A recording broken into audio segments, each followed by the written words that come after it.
La technologie a toujours été un levier de puissance pour les États. Ceux qui avaient la technologie la plus avancée avaient plus de chances de gagner les guerres ou d'assurer leur expansion commerciale ou leur domination culturelle. Ça a toujours existé.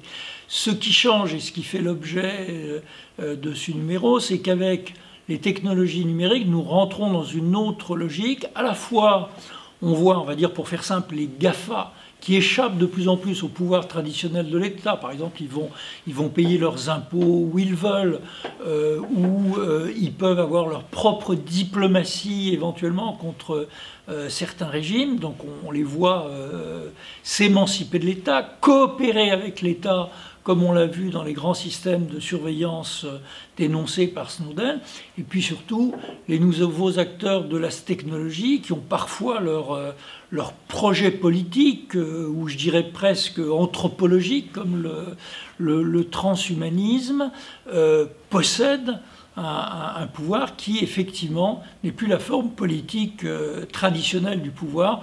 Je pense par exemple à la maîtrise des big data, l'intelligence artificielle, aux objets connectés, aux informations qu'ils donnent, à leur fonctionnement. Ce sont des modes de pouvoir qui n'existaient pas il y a quelques années et dont le partage entre les acteurs politiques et les acteurs technologiques est un des enjeux principaux de notre époque.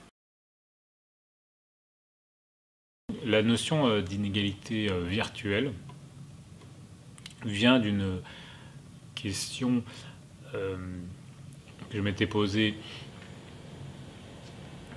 en écrivant ce papier qui s'appelle la géopolitique des humeurs et qui consiste à se demander finalement si l'utilisation, si l'impact des réseaux sociaux dans les démocraties contemporaines permettait ou non d'avoir un impact sur les inégalités réelles. Parce que si on regarde comment fonctionnent les réseaux sociaux aujourd'hui, ça se fonde beaucoup sur la lutte et l'indignation contre les discriminations et les inégalités virtuelles. Et la question est de savoir est-ce que tout ça, en bout de ligne, a un impact positif, négatif ou neutre sur la bataille de l'attention, finalement, pour les inégalités réelles. Si on se situe dans le cadre de ce que j'appelle une bande passante publique, où en fait la capacité à faire changer les lois et les normes repose sur une sorte de rapport de force culturel et démocratique qui repose lui-même sur une bataille de l'attention. C'est-à-dire que pour pouvoir changer des lois, il faut déjà gagner la bataille de l'attention publique et donc il faut accaparer sa partie de la bande passante publique. On peut se dire au départ que la lutte contre les discriminations formelles, les discriminations virtuelles, a un effet positif, a un impact positif sur les discriminations réelles, sur les gens qui sont le moins favorisés économiquement et socialement. Et pourtant, si on fait un état des lieux aujourd'hui, on s'aperçoit au contraire que dans cette bande publique, dans cette bande passante publique, en fait, il y a des angles morts.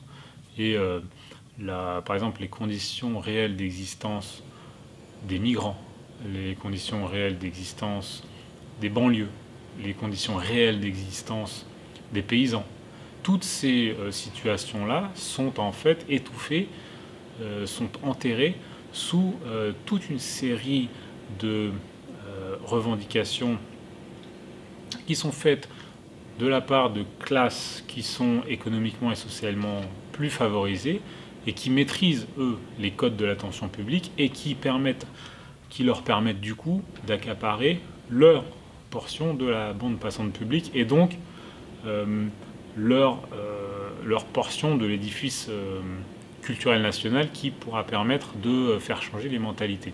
Et donc en fait on s'aperçoit que cette bande passante publique elle est finie, elle n'est pas infinie. Alors naturellement dans un monde parfait,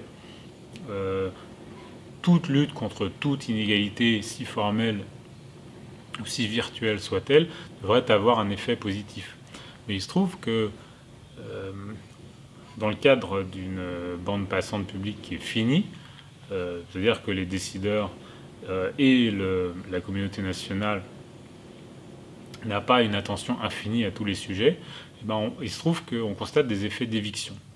Et qu'en fait, in fine, ce sont les classes les plus favorisées économiquement et socialement qui, en plus, par la lutte contre les discriminations virtuelles en ligne, monnaient une sorte de capital, ce qu'on pourrait appeler capital symbolique après Bourdieu, mais on pourrait utiliser le terme de capital virtuel, parce qu'il monnaie des réputations sur Internet en se donnant les moyens d'avoir une réputation positive en luttant contre les discriminations en ligne.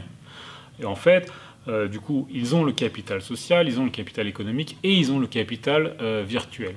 Cet accaparement du capital